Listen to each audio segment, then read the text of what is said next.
কৰ্মত লাজ কৰি লাভ নাই। যি কৰ্মই সন্তুষ্টি দিয়ে, যি কৰ্মত মিতব্যয়ী হয়, তেনেবোৰ কৰ্ম আমি কৰিব লাগে। অৱশ্যে ভিডিঅ' বনাবলৈ নহয়, ঘৰখনৰ বাবে, ঘৰখনৰ ভালৰ বাবে, ঘৰখন পৰিষ্কাৰ পৰিচ্ছন্নকৈ ৰখাৰ বাবে, লগতে নিজৰ দায়িত্ববোধৰ বাবে। এতিয়া কথাটো হৈছে, চুলি দেউতাক ময়ে কাটি দিওঁ। যেতিয়াই চুলি দীঘল হয় তেতিয়াই মই কাটি দিওঁ। চেলুনলৈ যাব পাৰে বা পইচাও খৰচ কৰিব পাৰে বা পইচাও আছে, কিন্তু আচলতে সেইটো কথা নহয় যে পইচা থাকিলেই চেলুনলৈ যাব লাগিব। যিটো কাম আমি পাৰোঁ, যিটো কাম আমি কৰিব পাৰোঁ, যিটো কামত আমাৰ সন্তুষ্টি আছে, সেইটো কাম আমি নিজে কৰিব লাগে। লগতে এয়া ফুলনিখন মোৰ বৰ মৰমৰ। মানুহৰ লগত ঘনিষ্ঠতা খুবেই কম মোৰ। আচলতে এই ফুল, চৰাই, চিৰিকটি, ছাগলী, গৰু, হাঁহ এইবোৰৰ মোৰ বেছি ভাল লাগে বা এইবোৰৰ লগত মই সময়খিনি অতিবাহিত কৰি বেছি সন্তুষ্টি পাওঁ। তাৰ মানে এইটো নহয় যে মানুহক বেয়া পাওঁ বা মানুহৰ লগত মিলিব নোৱাৰোঁ, তেনেকুৱা ধৰণৰ কোনো কথা নাই। কিন্তু মোৰ ভাল লাগে এনেদৰে থাকি পেলাই, সেইটোৱে কথা।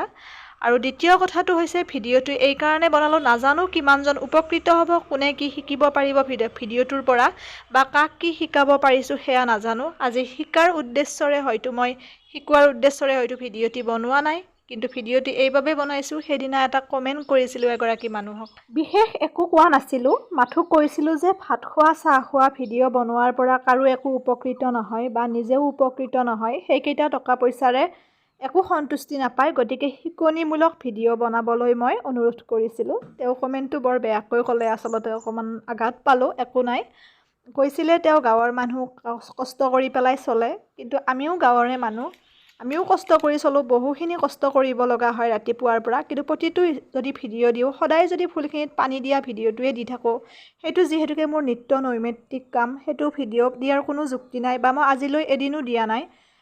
ফুলত পানী দিয়া বা ছাগলীৰ বা হাঁহৰ বা গৰু তেনেকুৱা ধৰণৰ ভিডিঅ' দিয়া নাই, য'ত নেকি আপোনালোকে একো শিকিব নোৱাৰে, বা জলকীয়াৰ পুলি ৰোৱা বা বিভিন্ন খেতি কৰা ভিডিঅ' দিয়া নাই। হয়তো কেতিয়াবা যিটো মই শিকিব লগা থাকে বুলি ভাবোঁ দিম।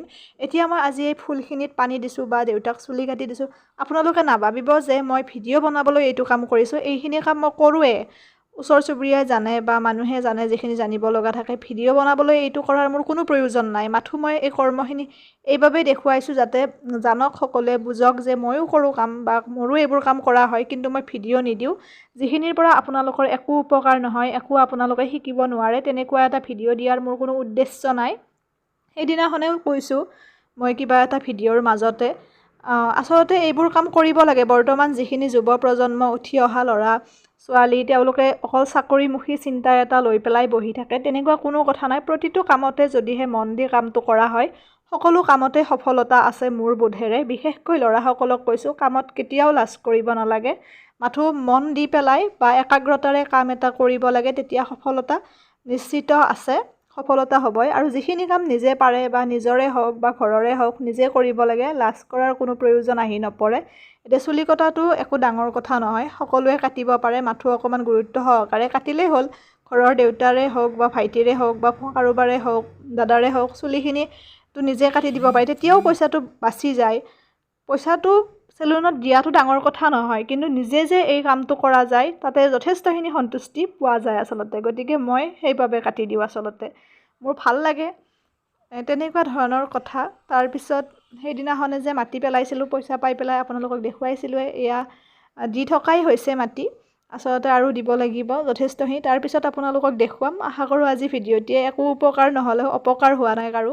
এটাই অনুৰোধ জনাওঁ, যিসকলে ভিডিঅ' বনায় তেওঁলোকে যাতে ভাল বাৰ্তাসমূহ দেখুৱায় সকলোকে, বা শিকনিমূলক ভিডিঅ' বনায়। মিছাতে ভাত খোৱা, চাহ খোৱা বা একো শিকিব নলগা, সদায় এতিয়া পানী দিয়া বা ঘৰটো বনোৱা, ঘৰ সৰা, ঘৰ মোচা, বিচনা পৰা, এইবোৰৰ পৰা কাৰো একো লাভ নহয়। এইখিনি নিত্য নৈমিত্তিক কাম সকলোৱে কৰিবই লাগিব, সকলোৱে কৰে। ভিডিঅ' বনোৱাসকলেও কৰে, নবনোৱাও কৰে। গতিকে নিজৰ বাবে কৰক কাম সদায়। এনেকুৱা ভিডিঅ' বনাওক যাতে 10জন উপকৃত হয় আৰু নিজেও এটা সময়ত এই ভিডিঅ'সমূহৰ পৰা অনুপ্ৰেৰণা পায় বা উৎসাহী হয় বা সন্তুষ্টি পায় মনত।